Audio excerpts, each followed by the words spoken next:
So that represents the isolation of the body. Now we do the isolation of speech. So these practices relate to energy or manifestation, if you will, or appearance of the Vajra speech of the Sambhogakaya. And of course in Tantra, when we visualize deities, we visualize them in Sambhogakaya form, kind of transparent like a rainbow. We can see right through them. And there are 7 practices, so it can be helpful, as I mentioned, to focus on one of those each day in combination with the isolation of the body and the isolation of mind, both of which are single practices. And so we will go through those in just a moment. But they involve visualization, somewhat like generation stage practices do. And so having done those practices should help you with this practice, having that. And so just have fun and kind of enjoy yourself as you do these practices. The third part then is isolation of mind. This relates to the Vajra mind of Dharmakaya. And by going to an isolated place, and this can be an actual isolated place or an imagined one, either one, we release our thoughts and concepts into the Dharmakaya in a playful yet effective manner. So that is the basic approach here that we are looking at for this. So let's give you some handouts here.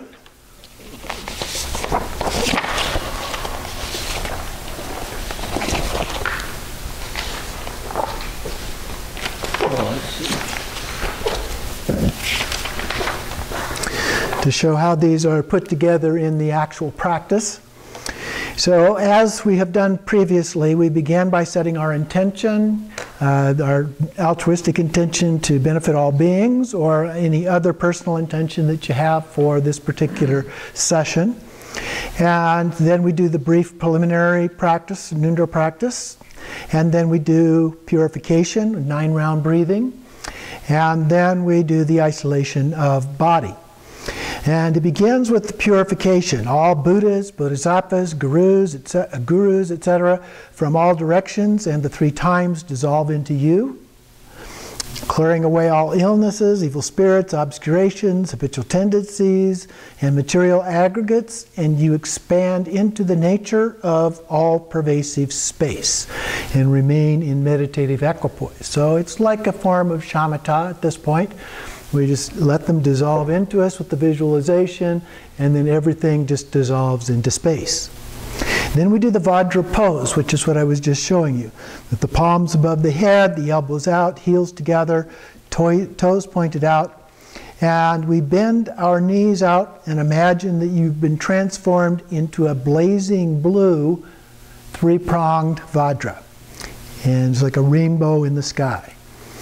And then for the practice, we visualize the radiance of primordial consciousness as a blazing mass of fire and remain in equipoise without distraction for as long as you can.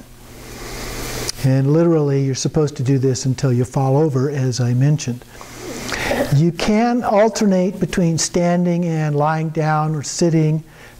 Sitting in this case refers to actually squatting all the way down, not actually sitting on a chair. But you can do it sitting on a chair as well. And then in terms of post-meditation, when you've completed the practice, maintain a sense of separation between the body and the actual experience in your mind as you go about your day. So you remind yourself over and over again that what I'm experiencing as my body is actually in my mind when it's happening. Okay? Then we do the isolation of speech. And here's one where I suggested selecting one each day. So each of the bullets on here represent one of these practices. So the first one is external sealing. And so from your mouth, you send out a blue or white, yellow, red, green hongs, filling all of space and transforming all the elements into the nature of hong without a trace remaining. And so these hongs come out of your mouth, and they can either be blue, or some sources have all 5 colors in them, so either one works. And then they come out and they just fill up everything in space, all of the elements, everything is transformed into these hongs, blue or whatever color. And then you rest in that. And then for post-meditation, you've completed the practice, maintain a sense of separation between the appearances and the experience in your mind, as we've said before. Internal sealing, the external hongs converge one by one into your mouth, filling up your body. And then you become dark blue, wrathful Vajrapani. He's a wrathful deity, kind of chunky character. And he has the fire of primordial wisdom around him and all those things. You can look up a copy on the internet to find what he looks like. He holds a Vajra in the right hand and a serpent noose in the left. So it's a snake in the form of a lasso kind of thing. And your legs are spread apart and you stand in a blaze of primordial wisdom. Everything external and internal takes on the pleasing melodious sound of hum, or hum in Sanskrit, that leads to the realization of the illusion-like nature of appearances. And then your body is liberated as having no inherent nature. So your body is filled up and transformed into these hongs, as well as the sound of the hong in the form of Vajrapani. Okay? So it helps to have a picture of him to look at and see what that is like. The next one is called training in flexibility with respect to external appearances.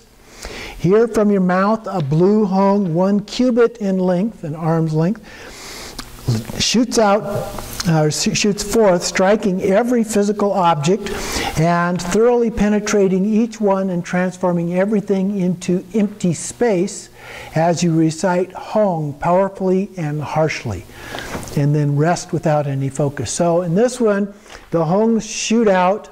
They're large, the size of your arm in size, and so they shoot out and they start striking all of these objects in your environment around you, and as it does that, each thing is transformed into emptiness. Okay? And so now, instead of everything becoming a hong, everything becomes emptiness as a part of that. And so we do that until everything is emptiness, and then you just rest in that state. The next one is called training with flexibility with respect to your own body. Here we have a blue hong, 1 cubit in length, that emerges from your body and penetrates it over and over again, leaving no spot untouched and disintegrating it into nothingness as you recite hong powerfully and harshly. If your body tingles and goosebump rise, those are signs of subduing the demon of reification and realization of emptiness. So here it comes out, instead of shooting out and making everything disappear out there, it basically turns around and comes right back at you. And it blows through you over and over again until all of the parts of your body have been transformed into nothingness or emptiness. And so then you rest in that state as you're reciting this, and you're kind of loud, hong, hong, hong, as you do this. Both of this and the previous one. And next we have training in pliability. While sitting, imagine a blue hong at your heart. Light rays like a chain of blue hongs come from your mouth. So it's going up the central channel, out your mouth, so to speak. And coil up and around a stick in front of you to the top. So, excuse me, it's going out. Then there's a stick in front of you out here, and it's coiling. There's a chain of hongs, one after the other, just going around and around and around and around up to the top of the stick. Okay? And then you chant hong slowly and melodiously as the chain draws back into your heart. And then you relax. Now, as it says here, you can also visualize white, yellow, red, and green hongs. You can do blue and then do white and red or whatever as you go through those in that way. And so you visualize them going up and then hong, hong, hong, hong, as they slowly wind back down and back into your body. And so this is to dispel all obstacles of your channels and give you mastery over vital energies and mind. So the previous two, we've been dealing with the outer environment, we've been dealing with our physical body, and now we deal with those channels within the body. And then we have a practice of Vajrapani himself here. We visualize yourself as Vajrapani, and from the hong at your heart, hongs are emitted like swirling particles of dust in the sunlight. All sensory objects dissolve into hongs.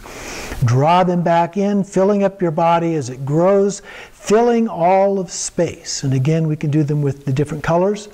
Then dissolve your body into minute particles and liberate your awareness as Dharmakaya. So in this case, from your heart, these kind of sprinkles of hongs come out and start dissolving everything. And then as everything dissolves, then it comes back into you, it fills you up, which causes you to grow and grow and grow until you fill all of space, and then you begin to break up into particles and into emptiness, and then rest in that emptiness. And then the last one is called entering the path.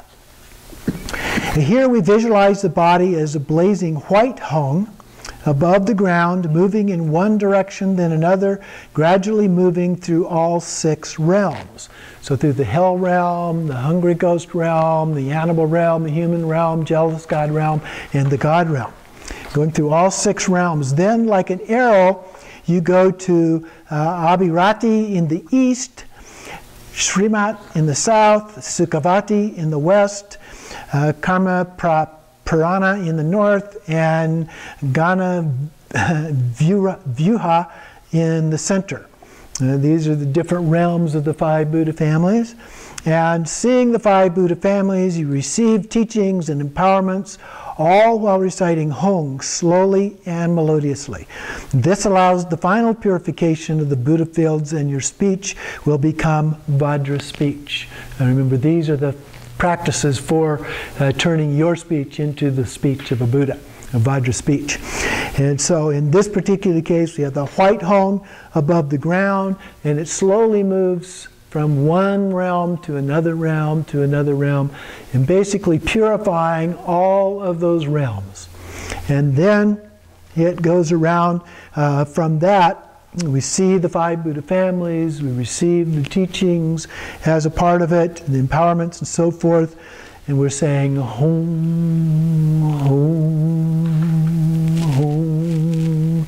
So just a nice tone as you do that, and go around with all of those, and then all of those are purified, all of these are Buddha fields, everything is a Buddha field, including our own Buddha field, if you will, which is all of this around us, all phenomena around us, and your speech becomes the Vajra speech.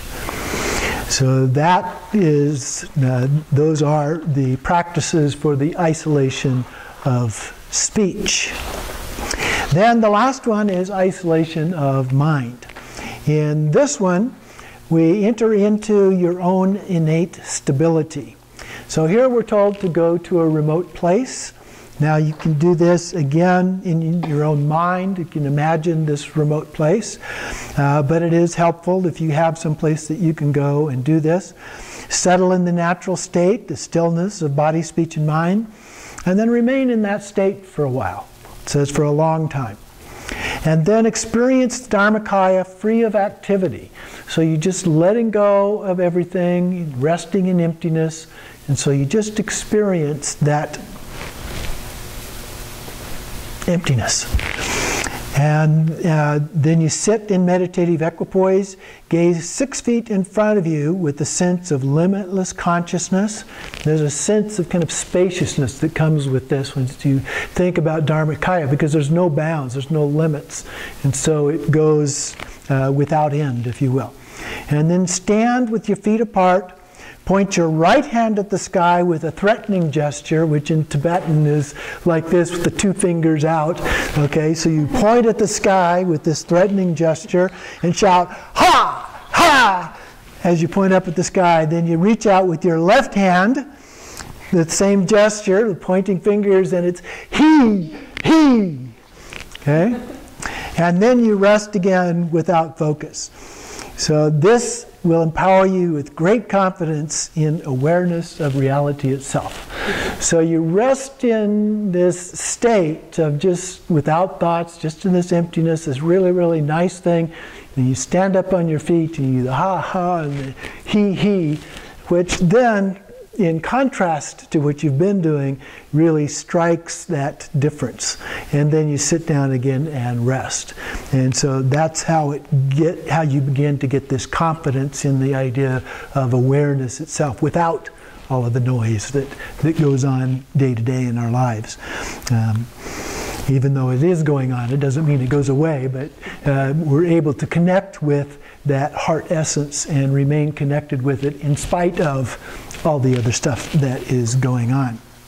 And then, of course, at the end of our practice, we dedicate the merit. So those are the practices: isolation of body, speech, and mind. And again, just remind you that although you can do all of these together, which is great if you have the time to do that, you can just do the isolation of the body with the Vajra pose, and then do one of the speech ones each day through the week, and then do the mind one at the end each day. And so you have three: isolation of body, isolation of speech, isolation of mind, each day of the week, even though there's a little variance in exactly what you're doing. So those are the practices for this next week.